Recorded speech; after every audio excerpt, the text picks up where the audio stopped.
So hello viewers, তোমরা সবাই কেমন আছো? আশা করি সবাই ভালো আছো, আমিও ভালো আছি। তো আমি কালকে গিয়েছিলাম বিলোনিয়া হ্রদ দেখতে, আমার সাথে গিয়েছিল আমার দাদা। তো আমরা বিলোনিয়া রেল স্টেশনের মাঝখান দিয়ে যে রাস্তাটা রয়েছে এই রাস্তাটা দিয়ে যাচ্ছিলাম। তো কালকে ভিডিওটা আমি পোস্ট করতে পারি নাই, কারণ আমি কালকে ওইখান থেকে এসে ঘুমিয়ে পড়েছিলাম।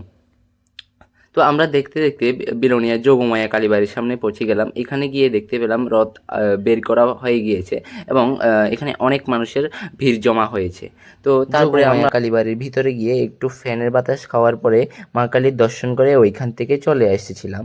তার কিছুক্ষণ পরে আমরা দেখতে পেলাম একটি হাতিটাকে অনেক সুন্দরভাবে সাজানো হয়েছে এবং তার পিছনেই ছিল রথ, এবং এখানে অনেক মানুষের ভিড় জমা হয়েছে। অনেক মানুষ পিছনেই ছিল, সামনেও ছিল। খুবই সুন্দরভাবে রথটাকে সাজানো হয়েছে এবং অনেক মানুষ এখানে হইচই করেছিল। তারপরে দেখতে পেলাম আমরা একটা ছোট রথ, শুধু একটা নয় অনেকগুলা ছোট রথ দেখতে পেয়েছিলাম, সবগুলাকে আমি মোবাইলে এখানে এই ছোট রথটাকেও অনেক সুন্দরভাবে সাজানো হয়েছে। এটাকে আবার পাখা দিয়ে বাতাস করাও হচ্ছিল। দেখো এখানে অনেক মানুষ ভিড় জমা করেছিল। তারপরে আমরা চলে গিয়েছিলাম বিকেএস। এখানে সব থেকে বেশি মানুষজন ছিল এইখানে।